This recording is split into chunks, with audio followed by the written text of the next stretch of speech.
Hello, everybody. Welcome to the Rotoworld Week 5 Waivers Q&A. I am Patrick Daugherty, joined by Mr. Waivers Guru himself, Kyle Dvorchak. Will forgive the Ohio State hat he's wearing today. He's beginning to feel very cocky. They are looking unstoppable.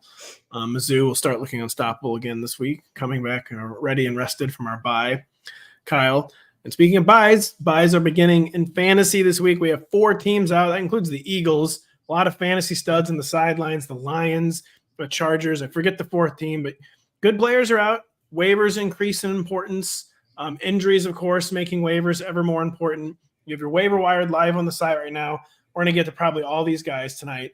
But heading into week 5, who do you consider the waiver wire ad of the week? Dontavian Wicks. We do not often get the chance to add a talented wide receiver stepping into a larger role in the middle of the season. That is typically reserved for the beginning of the season, during the draft, maybe the first week. We're just about a month in, and I'm pretty sure Dontavian Wicks is good at football, and he's rostered in less than half of leagues. That's kind of the instant recipe for a breakout at a position that doesn't give you talent-based breakouts in the middle of the season very often. And plus, too, he's got the talent, which is good. He also has some injury runway, and that Christian Watson seems like he's missed at least a week or two with this high ankle sprain. Considering Christian Watson's injury history, wouldn't be stunned if he ended up on injured reserve and missed 4 games. So just a lot going for Dontavian Wicks right now, who I believe the 2 highest targeted games of his career, in his very young career, have been Jordan Love's 2 starts this season. Week 4, unsustainable. We're not going to get like 60 Jordan Love dropbacks again. We're not going to get 13 Dontavian Wicks targets again, I think, for a long time. But too, like a guy who kind of grew as the game went on yesterday. He had some mistakes. He dropped what would have been a 4th down touchdown. Had a few bad reps, but he had so many good reps. And, speaks for itself, too. Jordan Love was going to a lot of guys in comeback mode, crunch time, but who did he go to the most? He went to Dontavian Wicks the most. And, a guy we were excited about in the summer, kind of fell asleep on during the 2 Malik Willis starts. I totally agree with being excited about Dontavian Wicks. A lot of other guys in the waiver wire this week, kind of injury-related. We're waiting on news, with Jonathan Taylor and Trey Sermon and the fallout from that. A lot that could happen there. Tyler Bidet injured, so Javonte Williams got dropped. Probably didn't get dropped in many leagues. Scoop him up. Kareem Hunt for seizing control that Chiefs backfield job pretty easily. It seemed like Kyle. I think he's going to have a long leash there. Mr. Carson Steele did the one thing he could not do, which was fumble early in the game.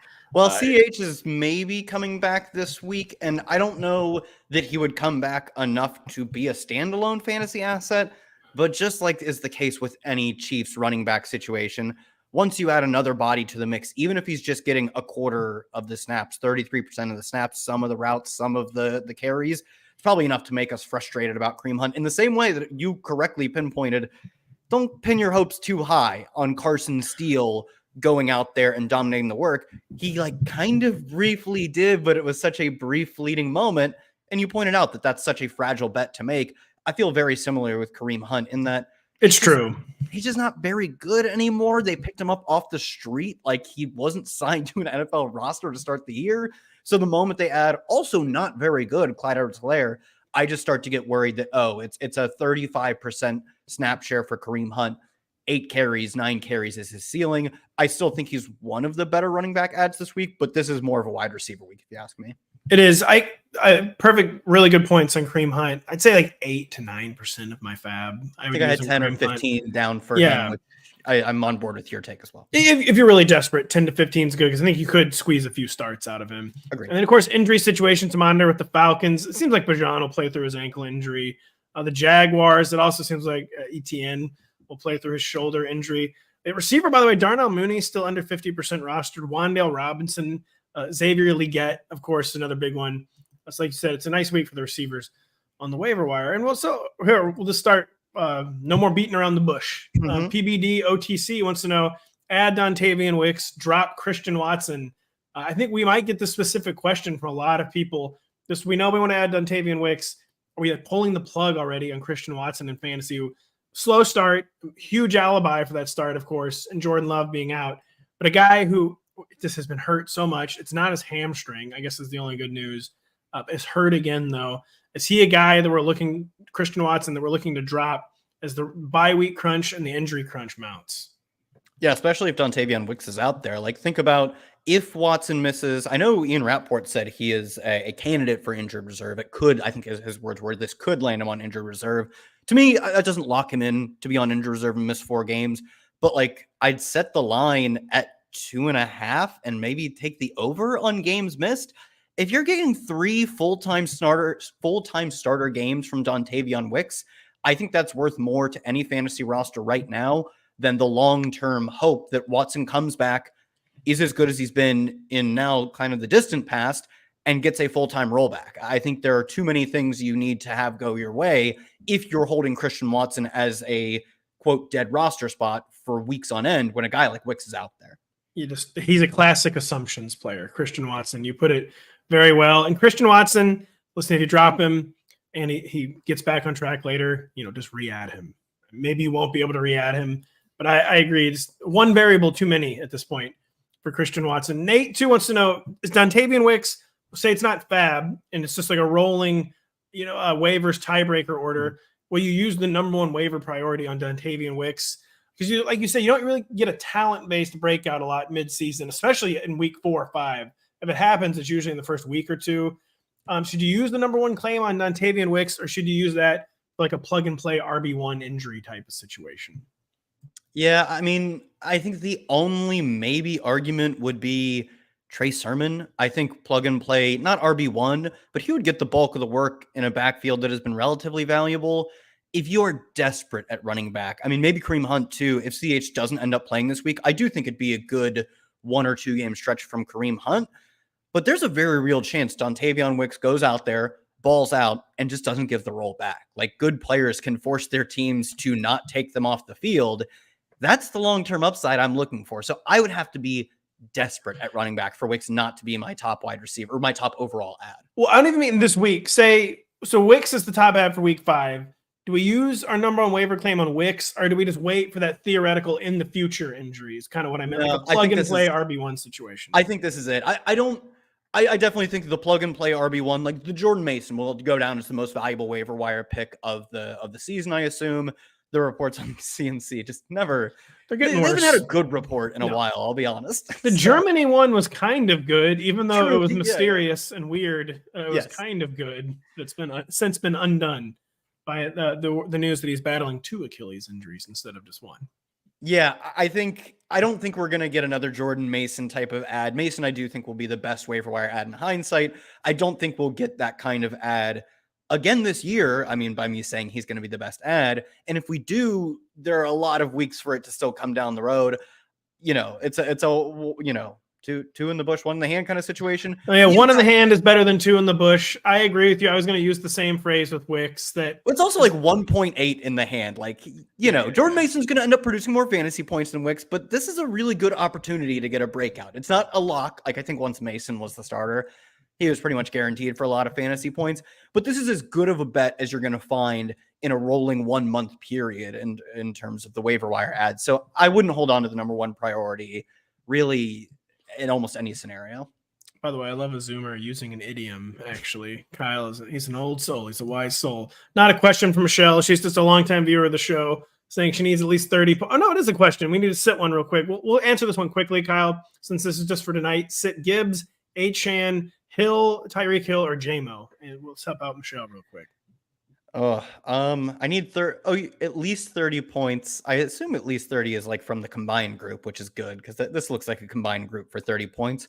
I guess I'm sitting JMO here. I'm going to sit JMO despite the upside spiked week potential there. I think you got to sit JMO and just bank those other points, Michelle, from Gibbs, Achan, and Mr. Tyreek Hill. Will wants to know. So, yeah, we're going to get a lot of drop questions, I think, this week and next week because the buys are starting. Guys who were luxuries on the bench, they're not luxury anymore. Like you're dead weight if you're not playing this week, if you're hurt, if you're on bye.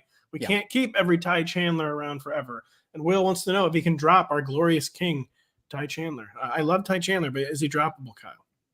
Yeah, he's droppable. I still think there is clear contingent upside, and maybe on a week-to-week basis, you can throw him in and pray that he gets there on 10 carries. I mean, he did 2 weeks ago, had a solid performance. I believe he out-carried both in terms of yards and total rush attempts over Aaron Jones.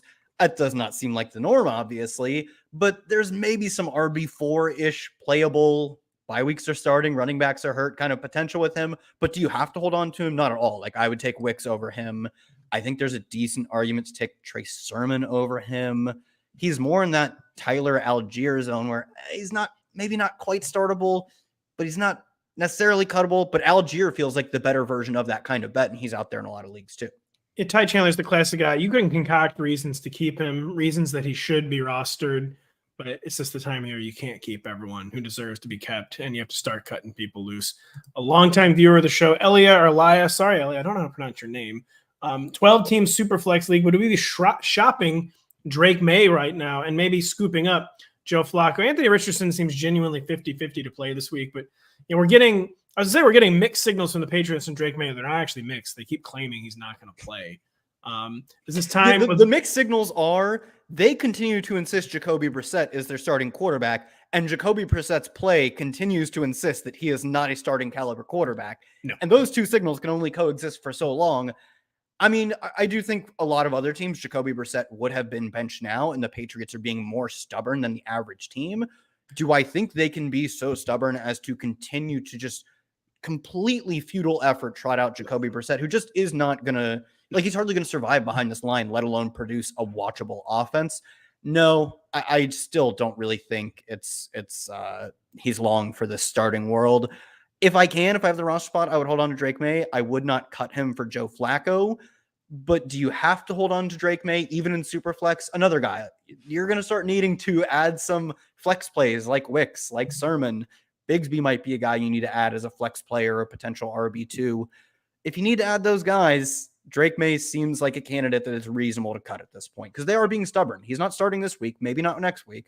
I don't know if you're cutting him in Superflex because quarterback depth is just so precious in Superflex.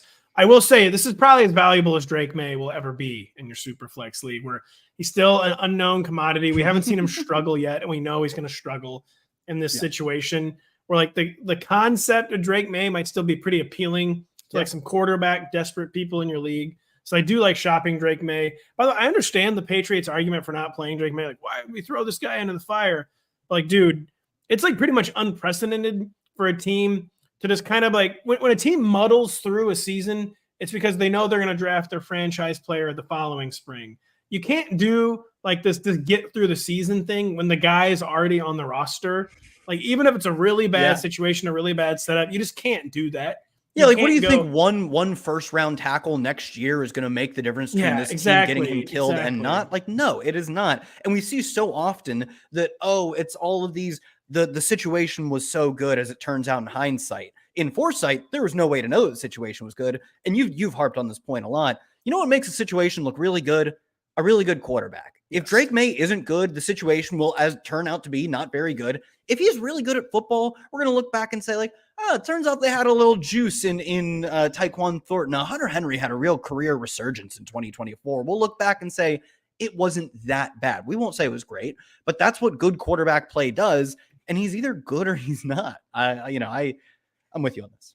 So you said you would drop Christian Watson for Dontavian Wicks specifically. Are you just looking to drop Christian Watson in general and get a more lively asset on your bench, someone with room to grow, someone like Xavier Legette, as FMP here is asking about? Is Watson some guy where, like, if you don't have to drop him, you're keeping him, or is he someone where you're trying to concoct reasons to get him off your roster? I kind of am. I mean, this is a bit of bias. I didn't draft a ton of him. It was like he's always injured, and really it was a small sample in his rookie year that was really good. Last year, he wasn't that same elite playmaker. He was also hurt. It's kind of his thing, as it turns out. And so this is a different injury. It is to a large degree, probably bad luck, but he also wasn't out there running all the routes before this injury. He was not dominating the targets. He was basically just a touchdown guy, and that guy's valuable. But do I think at this point, I've seen enough to say we're not getting an elite breakout from Christian Watson. And then you have to hold on to that guy for multiple weeks as a zero. It's not worth, juice isn't worth the squeeze to hold on to him if he is not playing in the coming weeks, which is obviously true now. If he was still playing football, I'd be like, sure, maybe they can find some role for him where he continuously produces touchdowns or big plays. We have to wait so long for that I'm just going to go with Legette, who, honestly, another guy. I didn't love his prospect profile coming out. He's a first-round pick that the team desperately wants and is making strong efforts to get involved on an offense that is now turning things around. This is a really good week to add wide receiver, frankly.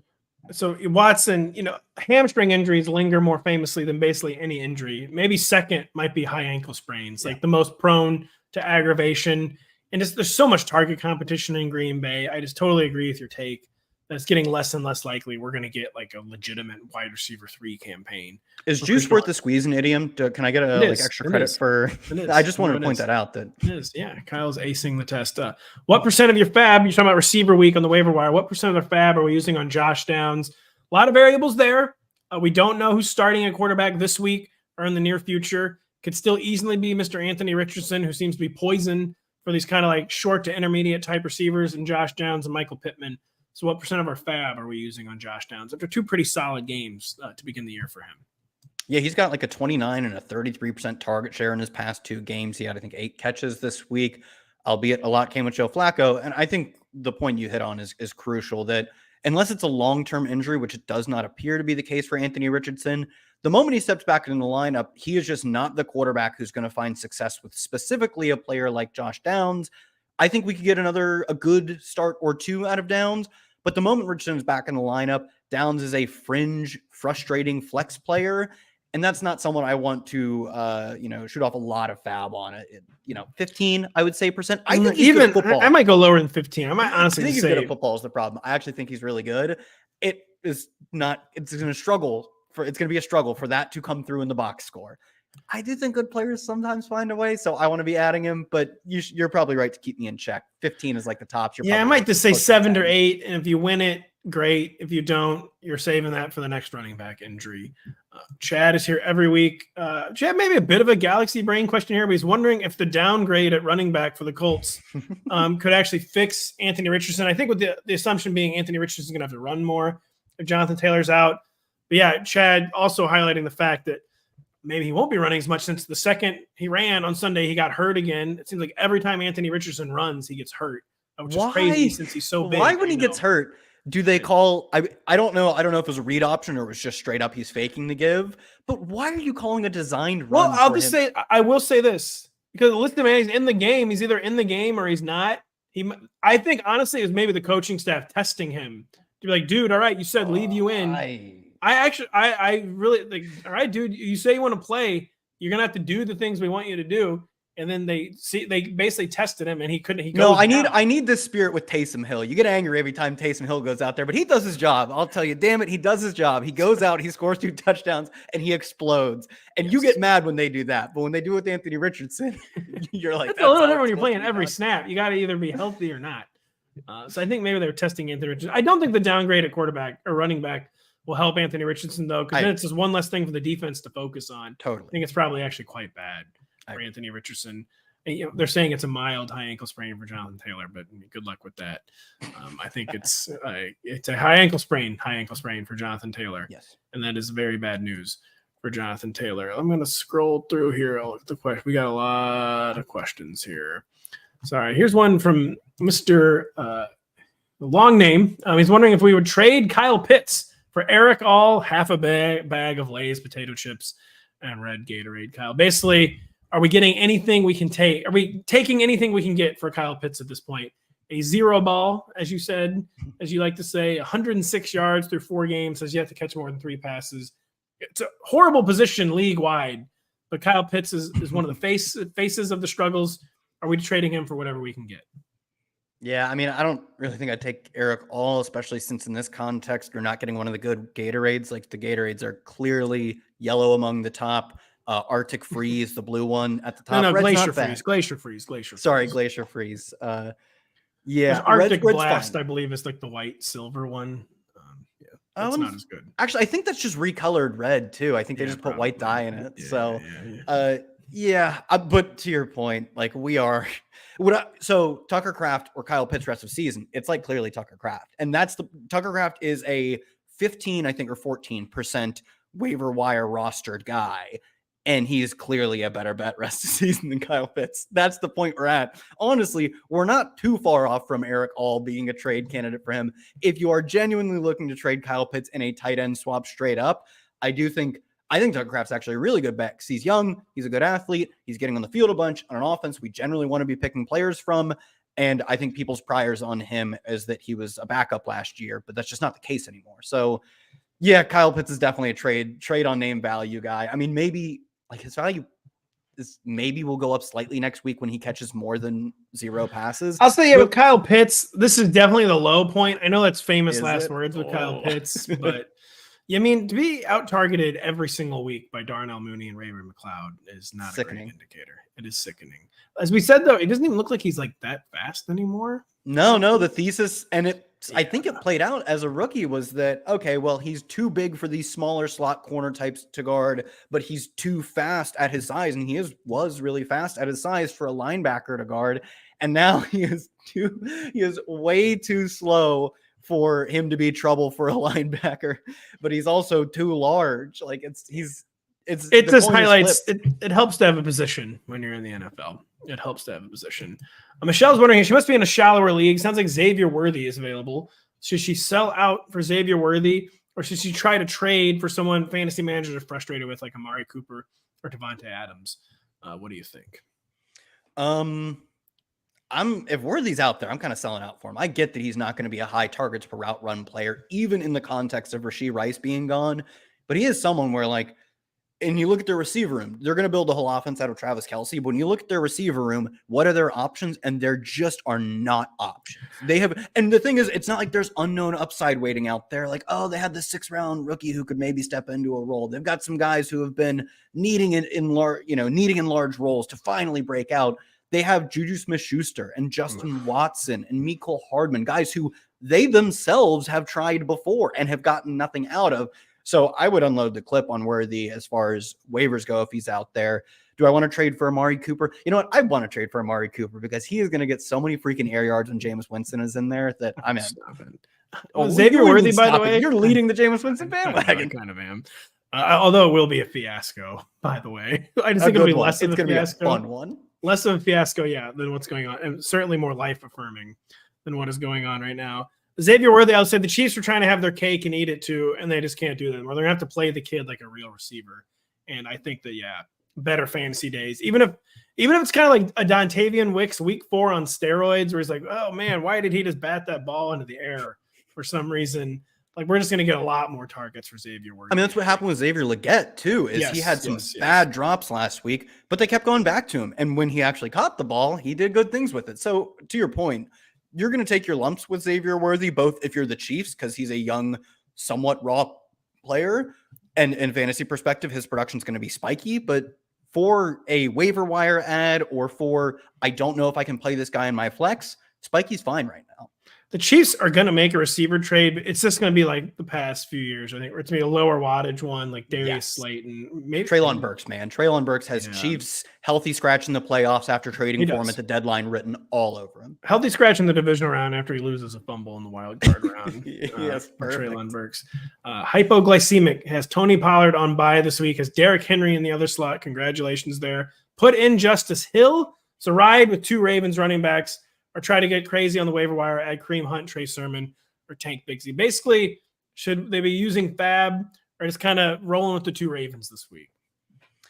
I would probably use at least make some smaller Fab offers on Sermon and Bigsby and Hunt. How would you rank them, I guess? I would rank them Sermon, Hunt, Bigsby in terms of how I am playing it in this specific week. I don't know if CH comes back. That could obviously muddle the waters. It seems like a almost certainty that we're going to have Trey Sermon starting. Even if it's just a 2-down roll, it probably will be a 2-down roll. He's not much of a pass catcher. A 2-down roll on this offense in terms of like they have a decent offensive line. I guess they're going to have competent quarterback play, man. And they're a relatively run-heavy team.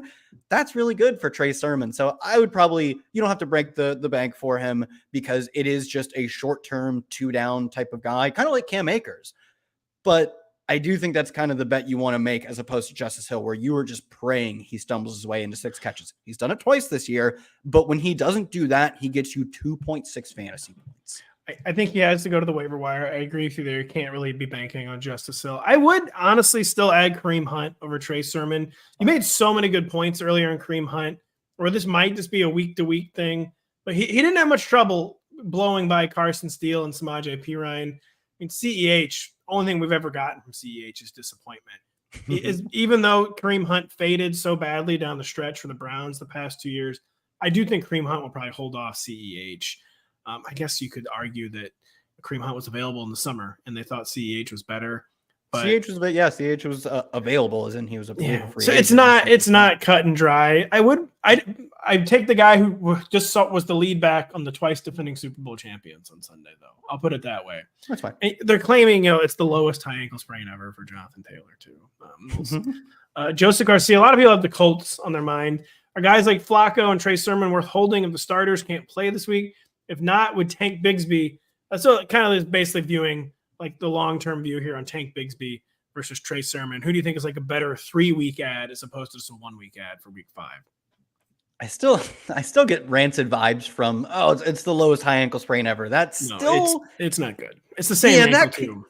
Yeah, that's right. Yeah, it's the same ankle. That still connotes a multi-week absence to me, not just he's questionable on Friday and doesn't suit up, but he's back next week. So even in a 3-week time frame, I'm going to say Trey Sermon is the best running back ad among him, Bigsby, Kareem Hunt as well. Though I think I take your point that Kareem Hunt, it's neck and neck with him and Sermon, and they're a step ahead of a guy like Bigsby.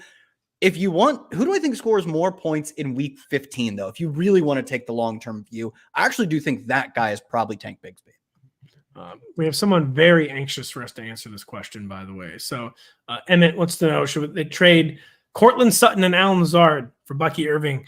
Clearly, they have receiver depth and are absolutely desperate for running back help. Are we getting enough signs maybe that Bucky Irving is beginning to ascend in the ranks and not just kind of serve as like an RB36? Yeah, it's a good way to put it. I don't think at any point, barring injury, he will entirely supplant Rachaad White, but he was getting goal line work last week, and they were going back to him, not just, he was the guy out there on one goal line attempt. He took it. They subbed him out. He was just getting whole drives where he would be the guy. They would leave him in at the goal line, and he ended up getting one in. He basically got it in twice because he came up an inch short, and then they went right back to him, though, at the goal line, and he scored. And he's just better between the tackles and is a playmaker than Rachaad White. So assuming you're not in desperate need of starting Cortland Sutton, and if you're targeting Bucky Irving, I kind of think you are like desperate for that RB2-3. You're desperate. I think this is fine. Like, I'm not playing Alan Lazard. I don't care. He can score a touchdown every week till the day I die. I will not play him in N+1 weeks. Cortland Sutton's vaguely startable, but this Broncos team is terrible. I don't want any part of it. I think this is a perfectly fine move, assuming Bucky Irving will start for you next week. We got another trade question here from Cosmic. Rashee Rice got injured. I want to know if this is a good trade in a full PPR league. They give up Devin Achane and I believe Kenneth Walker for Breece Hall and Chris Godwin. Even with the Breece question marks, I feel like side 2 looks better to me. What do you think, Kyle? Yeah, that's how I felt as well. And even with Chris Godwin coming back to earth this past week, it was, I think, 6 for 70 or something, 6 for 80. And he was second on the team in targets. You weren't always going to have him decimating Mike Evans in terms of targets. They'll probably trade off going forward. But it's an offense that wants to pass the football, is pretty good at passing the football, and Chris Godwin is still good. Like, I think he is probably locked into a top 15 ranking. I don't know if he's quite wide receiver 1 material, but is he on the borderline? Absolutely. And I agree that Breece Hall, if you have Breece Hall. You trained a lot of running back touches there with Achane and Walker. I will say that. It's not without risk, the trade, but clearly desperate. By the way, would you rather have Stephon Diggs and Chris Godwin? Cosmic a little worried about having 2 Bucs receivers.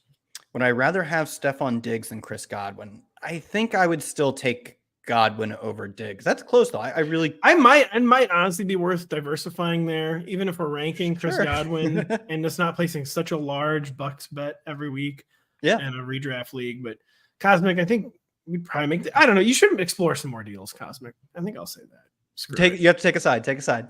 I might have to do it. I'm taking a side with Breece Hall. I still think he's probably the best overall player. By the way, we have FMP saying he was the guy who photoshopped you into the lineup on Twitter. You saw this, right? Yes, I did. It was absolutely amazing. It was totally seamless. Thank you very much, FMP. It was so seamless. It was so good for the listeners or for the people who's watching. It's not like I put this on screen. I can find it and retweet it. It's me as an Ohio State wide receiver. It was in someone's actual lineup. I don't remember what site it was on, but it just looks like you're subbing Kyle Dvorchak in for a flex spot. And as an Ohio State Buckeye wide receiver. So Kyle tries to downplay how big of a mega fan he is, but we know he's my Buckeyes. He's listening to 8 hours of Ohio State Buckeye talk radio every day. Luis is 0-4, has Kyler Murray, Sam Laporta, and DJ Moore which position would have the most impact if I were to improve it? So Luis needs help everywhere. Where should he begin? That's a good one. It's hard to say without the rest of your lineup. I would say not tight end because there's just no clear upgrades at tight end right now. Quarterback, I'm just manning the waiver wire, waiting for good matchups to develop. I think, Luis, you probably have to attack wide receiver is what I would say. That's assuming there isn't a running back situation that you are working with that we don't know about. Like if you have really bad running backs, that's probably the move. But to Pat's point, the wire / Kyler's going to have some good matchups coming up / he runs the football is the best you're probably going to do at that position. Totally agree that like what upgrade can you make on Laporta? I get he's disappointing you. Who isn't, man? There's no one who isn't disappointing you. DJ Moore is a good place to start in terms of can you add more firepower at wide receiver? Not that he's a bad pick. I totally agree. MVM wants to know, should they trade Kyler Murray and Tank Dell for Xavier Worthy and Raheem Mostert? Kind of a rough one here. Who's JD5, by the way? Jaden Daniels. Is that Jaden Daniels? All right. Is he number 5? I'm pretty sure. I guess I should check on that now. Trading Kyler and Dell for Worthy and Mostert. What do you say? Kyler and Dell for Worthy and Mostert. I have so you're starting Jaden Daniels over Kyler Murray. Kyler Murray has no use to you going forward. But like both sides are pretty fatally flawed here. I think I'm honestly just betting on Xavier Worthy breaking out. Because like you said, you're not using Kyler Murray. Tank Dell's hurt. He's the number 3 receiver. Mostert is a weird throw-in because we just don't even really know what's going on there. But the only player that really kind of tickled my fancy there was Xavier Worthy. I'm in for that. Yeah, I say we do this as well. Luke wants to know DeAndre Swift or Chase Brown in week 5. Basically, who are we believing in more? Their breakout. DeAndre Swift finally putting something usable on the page, or Chase Brown finally getting an actual big workload? Chase Brown, because even if he doesn't get a big workload, he's a lot better than DeAndre Swift. I don't know how to pronounce OIN. Predicting Charlie Kohler will take the job from marketing. This isn't a question. I just wanted to get this out there. Thanks for rubbing that one in. 0 catches on 1 target back-to-back weeks. That's sick. Mr. Mark Andrews, it is sick. Elia complaining about Kyle Pitts. Get in line, brother.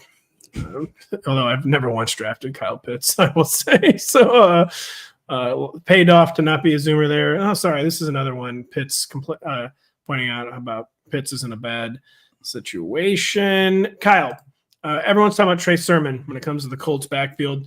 What about Tyler Goodson, who could maybe be in for the 3rd down role? We don't entirely know what the Colts have planned, but while everyone else is using fab dollars on Trey Sermon, are you out there being a genius and maybe using 3 or 4% of your budget on Tyler Goodson? No, Tyler Goodson is like when your budget is 0, but they still let you place $0 bids. Yeah. And you're like, I would add him to my roster. Like I added Tyler Beatty a bunch. I added Dare Gumbawale. Didn't start him anywhere, so it was useless. But I did add Dare on the off chance that like Cam Akers got hurt as well. He strikes me as that. Can you add him without any waiver priority and say, you had Rashee Rice and you get the extra spots, you move Rice to IR. If it costs you nothing in terms of roster space and nothing in terms of resources, I don't hate it. I just said I added Dare Gumbawale. I wasn't paid off for him scoring touchdowns because I obviously didn't start him anywhere. But I do think like that's the type of $0 bid you want to be making is, if in this very narrow branch of touches could be in the future. Starter gets hurt. Backup is either not very good. Trey Sermon is on his 3rd NFL team and none of his teams like him. He's not very, I don't think he's that good. And then maybe backup gets hurt or they just bench him. There's a narrow path to touches in his future, as you said. It's so narrow, though, that I don't think it's worth any meaningful amount of resources. Jerry Medina here is in running back hell. His league, Kareem Hunt is available, but so is Braylon Allen and Bucky Irving. Braylon Allen, Bucky Irving, not available in a lot of leagues. Basically, we're taking Braylon Allen and Bucky over Kareem Hunt, I think we would probably both say. How are you viewing Braylon Allen? And we're getting excited. He's on a lot of people's benches. He's being widely rostered. Like, how much upside is there truly there with Braylon Allen? That's how I'll try to answer Jerry's question here. Yeah, I guess in terms of upside, I think he's a top 5 running back if anything happens to Breece Hall. Until then, guys who get 33% of the snaps just are really inconsistent, and their ceiling is like, he scored 2 touchdowns on 9 touches, which I think Allen has done once already. But that is ultimately a recipe to have a lot of losing weeks at your RB2 or flex spot.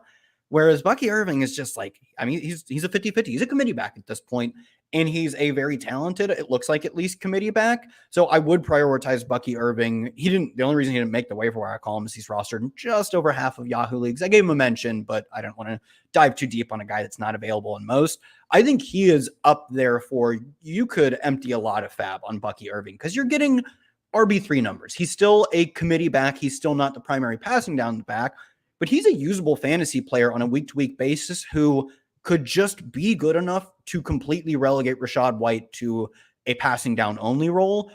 Braylon Allen's never going to relegate Breece Hall. Kareem Hunt's never going to push the rest of the backs out of the picture because he's not good enough to do that anymore.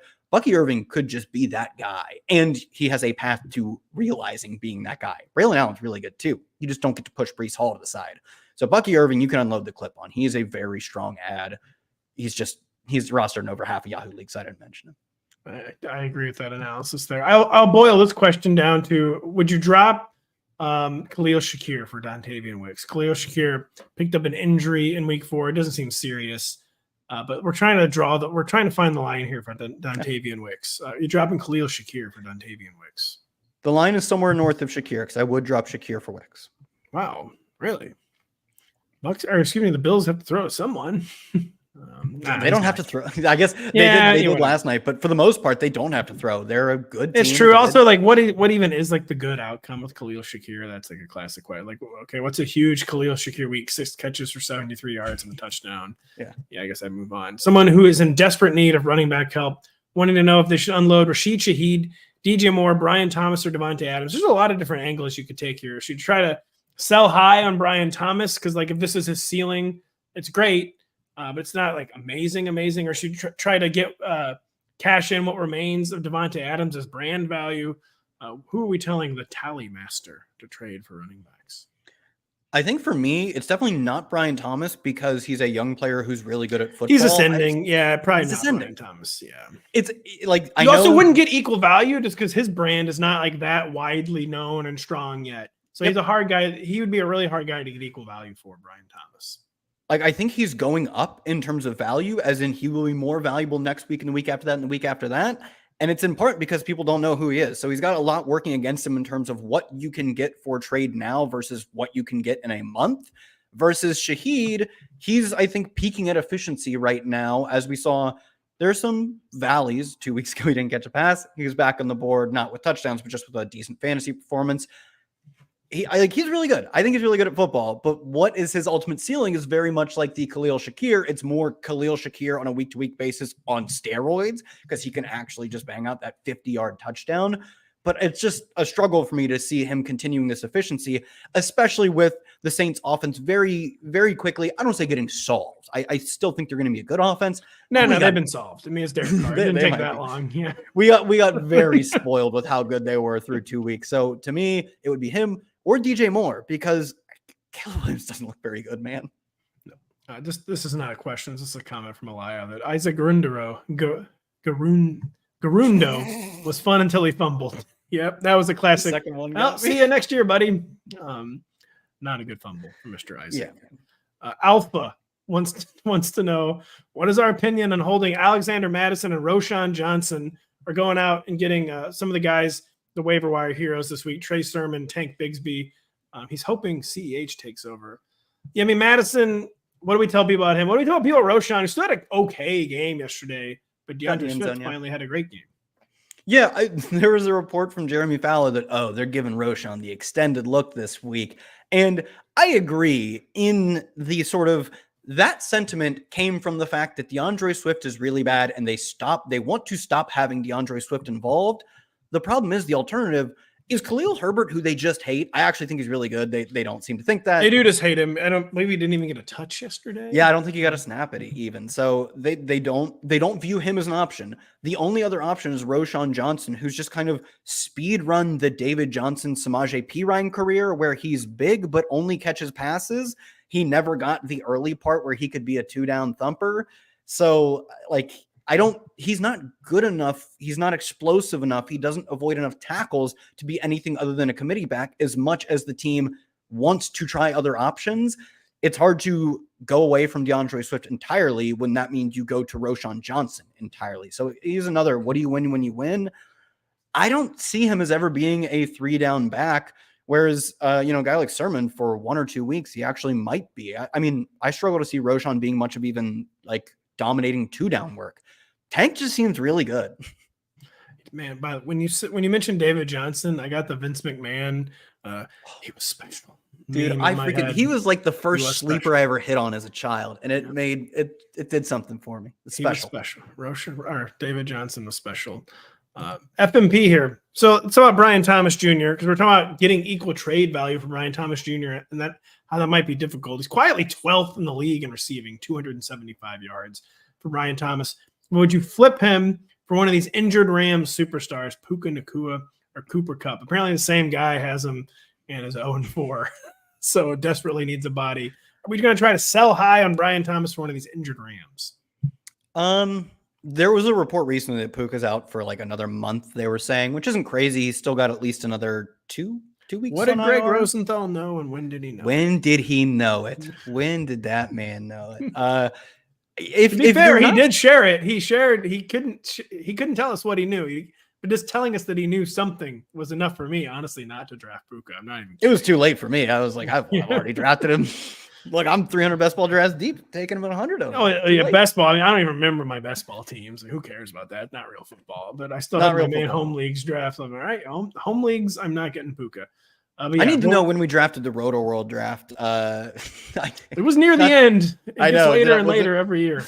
Yeah, and it was so late this year. We absolutely got the Rosenthal bomb before. We did. The Rosenthal bomb was definitely out there before the Rotoworld League. And I swear to God, last night I was like, I'm pretty sure I had Puka and Rice on that team. Well, let me go to my home dynasty team.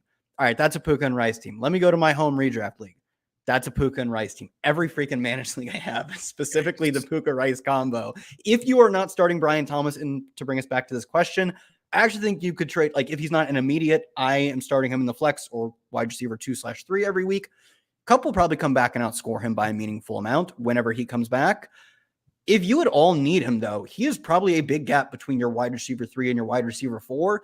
And being able to bank those points for the next 2, 3, 4 weeks, depending on how long Kupp is out, I think is worth a lot. Like, it's going to be great to have Kupp in the playoffs. If you don't make it to the playoffs, it won't matter. So I would say only if Brian Thomas is more of a fringe starter for you. Given where he was drafted, that's probably true for a lot of people. But if you're saying he is my every week flex, there's not another option, I don't think I'm sitting on Kupp zeros for another bunch of weeks. See, not to be a cynic, I feel like if you acquire Cooper Kupp, though, I mean, like, no offense, the guy's getting hurt again. Like, Brian Thomas is kind of doing things that like low-end wide receiver ones do. Yep. And like you said, Cooper Kupp, like the best case scenario, you're getting like a top 5 wide receiver, but is that enough? So it's like 3 weeks, 3 more zeros enough to offset like maybe like the wide receiver 15. I don't know. It's not very clear cut. I'm maybe it's very dangerous to get too attached to like your guys, like your young players, your breakout guys, because a lot of times you have already seen their best stretch of football. But man, yeah, I'd be feeling pretty good about having Brian Thomas, I'll say. Yeah.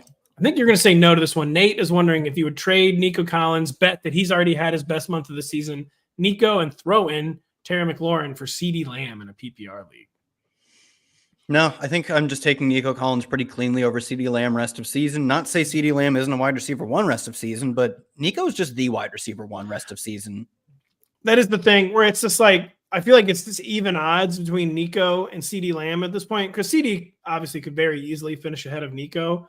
But McLaurin's not just a throw-in. He's the top 36 throw-in. And I just don't know if you need CeeDee that bad to trade a guy who's wide receiver 1 odds at worst are only a little worse than CeeDee. And throwing a wide receiver 3 kicker in there, this feels like an overpay to me. Nate, I'd stay strong. I'd stand strong. Jeremy, risted a Xavier Legette start this week. Now, so this is the thing. I said this after the Panthers, what they did in week 3, that I know they made the quarterback change. Everyone's excited about being a real offense now. But week 3 could still be the high water mark for this offense because there's just only so much you can really do with this group of players. Of course, the whole offense performed well still in week 4, but not as well as week 3. Xavier Legette was an exception to that. He had a huge game, 6 for 66 and a touchdown. But what are the odds? That's his high water mark. And just like what would you say like the weekly floor is for Xavier Legette, maybe? I'm still going to say kind of a low floor because I don't think Deontay Johnson is a true elite target earner. Legette's a clear number 2 on this team. They throw to the running back a bit, and then he also drops passes at a, sort of shockingly high frequency. So some would say shocking. Yes. It's a lot. It's, drops are random, albeit this guy looks to have a propensity to do that thing that he does when the ball hits his hands. With that being said, he's a rookie who is still extremely raw and is not his team's wide receiver 1. There's not a great weekly floor, but I will say he didn't just randomly produce last week. They made it a very clear point to get him involved. His route rate jumped to almost 90%, i.e. he was a full-time player. They threw to him on their first read targets on 29% of those. And that's this is our design play. The point of this play is if Xavier Legette is open early in the first part of the progression, we get it to him. Those plays are pretty valuable in terms of how does a team want to play football. They want to play football with Xavier Legette involved. If they're telling us that's the case, I'm going to kind of bet that he is going to continue to be involved. Adam Thielen on injured reserve, at least out 3 more weeks. Kind of seems like it might be longer than that. It does seem like more than just the standard 4 weeks for Adam Thielen was the vibes we were getting there. Ben, who had a funny comment earlier. It's week 5. It's time to start getting sick. He wants to know Kyler or Sam Darnold rest of season. Real quick, before you answer this, Kyle, I'll just say my spiel on Sam Darnold is everyone's like, oh man, imagine what Sam Darnold actually gets pass-friendly game script and has to throw a lot. My only thing that could be coming, a second gear could be coming, and he could just be going true superstar mode. My only fear with Sam Darnold is this is the perfect game script for Sam Darnold, and you don't actually want Sam Darnold throwing 35 times a game. But Kyler Murray has had multiple scores and only 1 of 4 starts. I think he's at 200 yards passing and only 1 of 4 starts. I might be wrong on that one. Has yet to have 50 rushing yards. Doesn't have a rushing touchdown yet. We're betting on Kyler Murray or Sam Darnold rest of season. This is sick. I think it's Sam. It is sick. Yeah. I think the thing is, I totally agree that if you're the Vikings, you do not want to see a game in which Sam Darnold throws 40 this times. is absolutely great right now. Yeah, it's great. But I will say the bad outcome in that scenario is probably that he's more Jameis Winston, which for fantasy purposes, don't care. That's fine. It doesn't matter at all. Does not matter at all. I do agree that if you're the Vikings and you're just perusing the box scores and you see a game where Sam Darnold attempted 42 passes, you can probably say loss. That one didn't go super well. There's an L. From a fantasy perspective, we are less worried about increase in passing volume. It will drop the efficiency. He'll make more mistakes. We don't get punished that bad for mistakes in fantasy. We lose a point on an interception. He'll have a few of those if he throws for 42. Doesn't matter. Vikings fans should be more worried about that scenario than fantasy fans should be. Darnold's just really good in either scenario. I mean, I'm sure by the letter of the law, every projection system is probably going to have Kyler for more points still, but I was not in on Kyler coming in. There's just something. Kyler, I don't think, so the numbers aren't good. Kyler's a player where I don't think you can ever tell the full story with just numbers, though. This guy just does not seem like he's ever going to take the next step. I just don't think Kyler Murray has it in him to take the next step, and he's bound to remain so frustrating forever. Dante has Travis. I keep wanting to say Trevor Etienne now, by the way, because there is a Trevor Etienne, and because of Trevor Lawrence. He has Travis Etienne on his bench. Who should he trade for? So he's not using Travis Etienne. Good. What would be a good outcome for trading Travis Etienne? It's probably a wide receiver 2 that doesn't have sexy name brand value. What do you think, Kyle? Honestly, we talked about Brian Thomas before. If you want to stick within Jacksonville, I would easily take Brian Thomas over him. Etienne hasn't been terrible this year, but he's now banged up. His coaching staff doesn't seem to have a ton of faith in him, and Tank Bigsby has played extremely well. He continues to earn more looks. So yeah, maybe it's the sort of recency bias we've been talking about Brian Thomas, but that does feel like a pretty good starting point. Could you get do you think you get a JSN? I know he plays tonight, so there's a little bit of ambiguity there. Listen, I'm not saying this is a JSN hater, but are you now? I would still, you got to bank running back touches over that uncertain JSN role. I think. What do you think Etienne's season high in carries is? I know it's low. It's not that high. It's 11 or something, isn't it? I was going to say I thought it was 12. Yeah, it's 11 or 12. So you're not banking that many touches. The thing I would agree for a guy like Ken Walker, who I do think we'll see tonight. This is recorded just before that game starts. I think Ken Walker is hell of a game. It was fun, man. There was a lot of I wasn't expecting that. Yeah, exactly. That was crazy. That stuff. And by the way, someone tell me who won the Mets Braves game 2 in the comments? I'll look it up because I have some financial interest in that. Braves are up 3-0 against the Mets backup. So all right. Sorry, but yeah, I guess we answered the ETN question.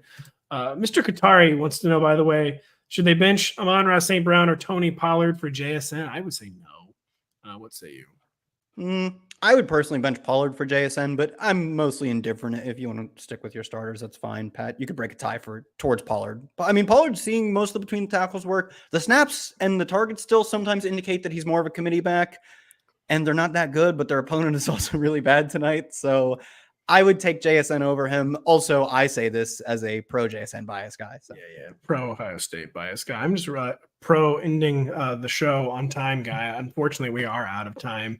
Really, really good stuff from everybody. Great questions as usual. Thank you so much for joining us every week. Those of us who are always here helping us along every single week. We'll be back on next Monday at 6 p.m. Eastern. Good luck with the Monday Night Football doubleheader, and just keep it locked on Rotoworld.com all week. A lot of really important injuries. Kyle's waiver article is useful for another 30 hours. We got 32 stats from Kyle. Start him, sit him from Kyle later in the week. My rankings dropping on Thursday. Podcasting with Denny on Tuesday. So there's really good stuff all around. For Kyle and Pat, thank you so much for listening. We'll be back later.